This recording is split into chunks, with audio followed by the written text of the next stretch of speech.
عبداللہ بن زیاد نے کوفیوں سے لڑائی کس وجہ سے کی تھی شیخ؟ کیا ریزن تھا اس حکومت کا؟ میں وہ بغاوت کر رہے تھے نا بھائی، وہ بغاوت کر رہے تھے، وہ تختہ پلٹنا چاہتے تھے. جب حسین رضی اللہ تعالیٰ عنہ نے یزید بن معاویہ کے پاس جانے کی کوشش کی تو ان کو جانے نہیں دیا گیا. بھائی جو فوج کے افراد ہیں وہ کیا کہہ رہے تھے کہ ہم ابن زیاد کے حکم کا انتظار کرتے ہیں کہ ابن زیاد کی طرف سے کیا آرڈر آتا ہے، ابن زیاد جیسا کہے گا ویسا ہم جو ہے کریں گے. اب اس میں آگے کیا آتا ہے، اتنی سی بات پر حر بن یزید جس کو کہا جاتا ہے جو اس طرف سے تھا وہ ادھر آ گیا، حسین رضی کی طرف آ گیا، اس نے مارنا شروع کر دیا. بتائیے انہوں نے صرف اتنا کہا تھا کہ بھائی ابن زیاد کا آرڈر آنے دیجئے، آپ یزید کے پاس جانا چاہتے ہیں ہمیں کوئی پرابلم نہیں. انہوں نے یہ نہیں کہا کہ ہم نہیں جانے دیں گے، انہوں نے کہا کہ ابن زیاد کی منظوری آ جائے گی تو آپ جا سکتے ہیں. اتنے پہ لڑائی چھڑ دی گئی. اور کس طرف سے پہلے حملہ ہوا؟ ادھر سے حملہ ہوا، قافلہ حسینی کی طرف سے. حر بن یزید آیا، روایت میں ملتا ہے سب سے پہلے اس نے ادھر کے 2 بندے مارے، انہوں نے جوابی کاروائی شروع کی. اس کے بعد میں وہ ٹیلے پہ جو کوفی لوگ کھڑے تھے وہ کہہ رہے تھے اللہ تعالیٰ مدد نازل کر. پھر ایک تیر آتا ہے اور حسین رضی کو لگتا ہے. یہ تیر کون چلاتا ہے؟ اس بات کا کوئی پروف نہیں ہے کہ یہ تیر چلانے والے جو ہے ابن زیاد کے فوج کے لوگ تھے، انہوں نے حسین رضی کو مارا. وہ تو مار رہا تھا حر بن یزید، حسین کو کیوں ماریں گے وہ لوگ؟ کوئی مسئلہ نہیں تھا ان کو حسین سے. تو یہ جو حسین رضی کے ساتھ جو کوفی لوگ تھے یہ بھڑ گئے.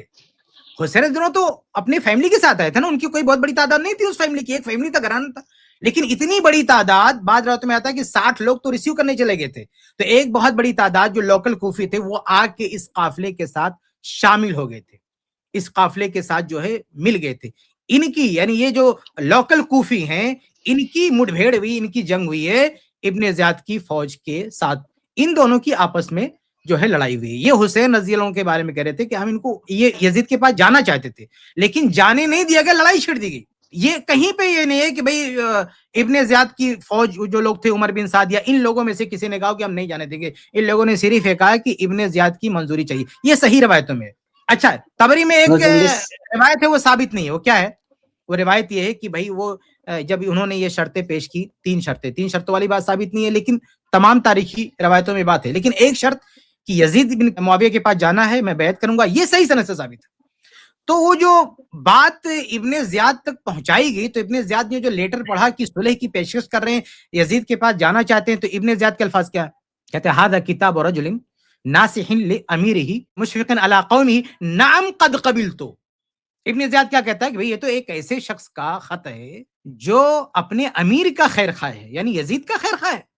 مشفق علی قومہ، اپنے قوم کا درد رکھتا ہے، اپنے قوم کی تڑپ ہے، ان پہ مہربان ہے. نام قد قبل، تو جی ہاں میں نے منظور کیا. ابن زیاد کہہ رہا ہے ٹھیک ہے جاؤ، کوئی پرابلم نہیں ہے.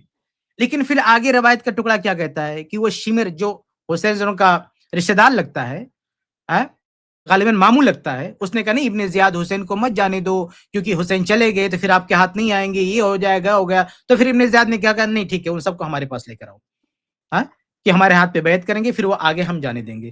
تو جب یہ پیغام وہاں پہنچتا ہے تو حسین رضی کہتے ہیں نہیں میں جو ہے بیعت نہیں کروں گا. تو یہ جو آخر کی کہانی ہے نا یہ بری بنائی ہے. یہ جو شروع کی بات ہے ابن زیاد کہتا ہے کہ ٹھیک ہے مجھے منظور ہے میں جانے دیتا ہوں، کوئی پرابلم نہیں ہے، یہ بات سمجھ میں آتی ہے، یہ بات معقول ہے. لیکن آگے شمر بہکا رہا، یہیں سے پرابلم ہے کہ شمر کیوں بہکائے گا؟ شمر کیوں گیا؟ حسین رشتہ دار ہے، کیا دشمنی ہے؟ یعنی شمر تو بعض روایتوں میں آتا ہے کہ یہ بندہ تو وہاں تھا نا جنگ صفین میں علی رضا کے ساتھ، اس کو کیا ہو گیا؟ یہ آج حسین کے خلاف کیسے ہو گیا ہے شمر؟ تو کہتے ہیں شمر نے سب کچھ کیا جو رشتہ دار لگتا تھا. پھر دیکھیے ابن زیاد کیا کہہ رہا، پہلے میری بیعت کرو پھر میں جانے دوں گا. وہ کیوں ایسی بیوقوفی کرے گا، ایسی حماقت کیوں کرے؟ کوئی ایسا ریکارڈ میں ہے ابن زیاد کے اس طرح کی ضد کرے کہ ہمارے ہاتھ پہ بیعت کرو؟ جب وہ کہہ رہے کہ میں ڈائریکٹ یزید کے پاس جانے کے لیے تیار ہوں، کوئی دقت نہیں، میں بیعت کرنے کے لیے تیار ہوں، وہ کیوں کہے گا ایسی شرط؟ اور مان لو اس نے کہا بھی ہو کہ آؤ پہلے ہماری بیعت کرو، تو حسین رضی کیوں انکار کریں گے؟ کیونکہ یہ ابن زیاد کی تو کوئی بیعت ہے نہیں، وہ تو اصل خلیفہ کی بیعت ہے. اور جب وہی تو، وہ خلیفہ ہی نہیں ہے، اس کی بیعت کیسی ہے؟ کیا کہہ رہے ہیں؟ وہی تو وہ خلیفہ ہی نہیں ہے تو اس کی بیعت ہے کیسی؟ وہ یہ تو کوئی illogical question ہے. نیابت میں ہوتی ہے، اصل میں جو اسٹیٹ کا گورنر ہوتا ہے وہ خلیفہ ہی کی بیعت لیتا ہے نیابت میں، اپنی بیعت نہیں ہوتی اس کی. یہ بھی ایک پوائنٹ ہے. یہ جو روایتوں میں گڑھا گیا نا کہ ابن زیاد نے کہا پہلے میری بیعت کرو، بھائی اس کی خود کی بیعت کا کوئی مطلب ہی نہیں ہے. یعنی چاہے مدینہ کا گورنر ہو، مکہ کو کہیں کا بھی ہو، وہ اپنی بیعت پرائیویٹ بیعت لے نہیں سکتا، ورنہ وہ خود باغی ہو جائے گا. یعنی یہ جو بیعت ہوتی ہے خلیفہ کی ہوتی ہے، جو مقامی لوکل حاکم ہوتے ہیں وہ خلیفہ کی نیابت میں مطالبہ کرتے ہیں آپ بیعت کرو، ان کی خود کی کوئی بیعت نہیں ہوتی ہے. ٹھیک ہے, یہ خود اشارہ کرتا ہے, یہ ساری کہانی بنی بنائی ہے. بہرحال یہ جو کچھ بھی ہے اس میں سے کچھ ثابت ہے, ثابت شدہ جو روایت اچھا ہے, شیخ صحیح روایت ہے, ایک بات جو صحیح روایت ہے وہ یہ کہتی ہے کہ حسین رضی اللہ عنہ نے کہا کہ مجھے جانے دو. جیسے انہوں نے کہا کہ یزید کے پاس جانے دو, ابن زیاد سے کوئی کمیونیکیشن نہیں ہوا, وہیں پہ لڑائی چھڑ گئی. وہ جو صحیح روایت ہے اس میں ابن زیاد کی فوجی یہ کہتے ہیں کہ ہمیں ابن زیاد کا آرڈر آنے دو, ہم اس سے بات کرتے ہیں, یہ نہیں کہا کہ ہم آپ کو نہیں جانے دیں گے. لیکن اتنی سی بات پر کیسے لڑائی چھیڑ دی گئی؟ رکنا چاہیے تھا نا, اگر وہ کہہ رہے تھے کہ ابن زیاد کا آرڈر آنے دو تو رکنا چاہیے تھا, ویٹ کرنا, لیکن فوراً لڑائی چھیڑ دی گئی, یہ غلط ہوا. جی جی شیخ سرفراز. جنگ صفین سے زیادہ تو بڑا دھوکہ کوفیوں اچھا نے شیخ میں کربلا یہ میں بول کر رہا دیا ہوں کہ مطلب. اگر یزید کے ذہن میں بزور بازو حضرت حسین کو روکنے کا خیال ہوتا تو یہ طاقت کا استعمال وہ انتظار کیوں کرتا کہ وہ کوفہ تک کے پہنچے اور کرے؟ بھائی یزید کے اندر تو اتنی استطاعت تھی کہ مدینہ میں ہی حضرت حسین کو روک لیا ہوتا. اگر یزید کے ذہن میں یہ بات ہوتی کہ طاقت کا استعمال کر کے حضرت حسین سے بیعت کروانی ہے تو جب حضرت حسین مدینہ میں تھے اس وقت مدینہ کے گورنر کو حکم دیتا, وہیں پر وہ حضرت حسین کو روک سکتا تھا. لیکن وہاں اس نے کسی بھی طرح کا کوئی کارروائی حضرت حسین کے خلاف نہیں کی.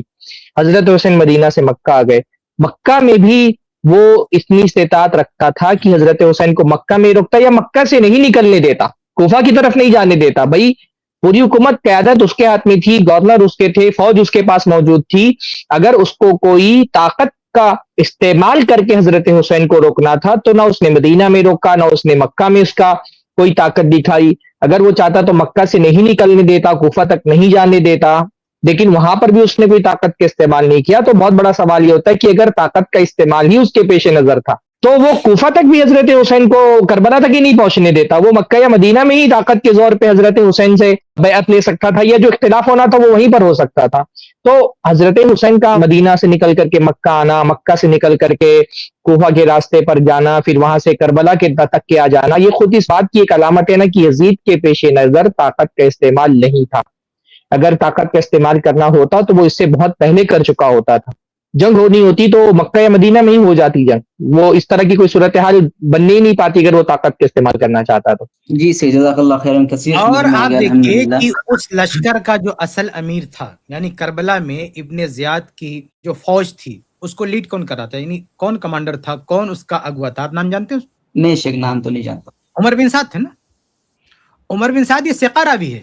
ہاں بتائیے کہ کربلا میں حکومت کی طرف سے فوج کی قیادت جس کے ہاتھ میں تھی اس کو محدثین کی نظر میں ثقہ ہے, ان کی روایت جو ہے قابل قبول ہے. ابن حجر رحمہ اللہ نے لکھا نا کہ بھئی اس بندے پر کچھ لوگوں نے جرح کیے لیکن اس کا اعتبار نہیں کیا گیا. کچھ لوگوں نے کہا بھئی اس بندے کا قصور صرف اتنا ہے, یعنی بہت زیادہ قصور لگا سکتے, یہ کر سکتے کہ بھئی اس لشکر کا قائد تھا جس کے ساتھ مٹ بھیڑ میں, لڑائی میں جو ہے حسین رضی اللہ عنہ کی شہادت ہوئی ہے. بلکہ تاریخی روایتوں میں تو ملا, میں نہیں کہتا وہ صحیح ہے, لیکن عمر بن سعد یہ زار و قطار رو رہا ہے. جب حسین رضی اللہ شہید ہو گئے تو وہ رو رہا ہے, جو قائد ہے ابن زیاد کی فوج کا قائد ہے وہ رو رہا ہے, اس کی داڑھی آنسوؤں سے تر ہو گئی کہ کیا ہو گیا حسین رضی اللہ عنہ کے ساتھ, یہ کیا ہو گیا. بلکہ وہ عمر بن سعد آنے کے لیے بھی تیار نہیں ہے, یعنی ان لوگوں کے مقابلے کے تیار نہیں. ابن زیاد نے زبردستی بھیجا کہ جا.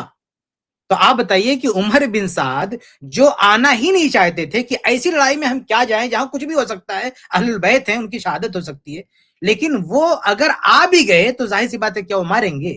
کیا اپنی فوج کو یہ آرڈر کریں گے جا کے اہل البیت کو مار دو؟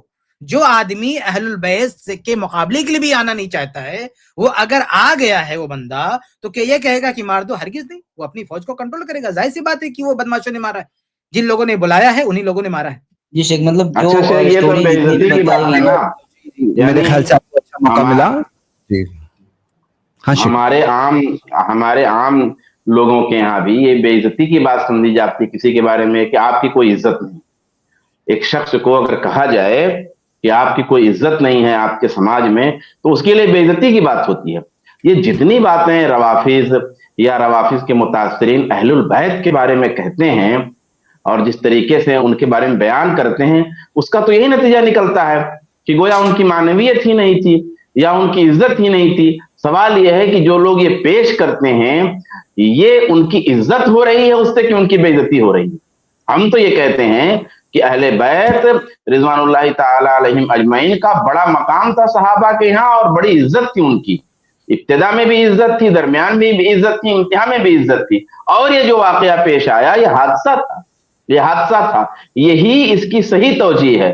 اس توجیہ کے علاوہ اگر کوئی اور بات کہیں گے تو اس سے خود اہل بیت کی شان میں تنقیص لازم آتی ہے, جو انسان اپنے بارے میں گوارا نہیں کرے. جزاک اللہ خیر, بارک اللہ فیک.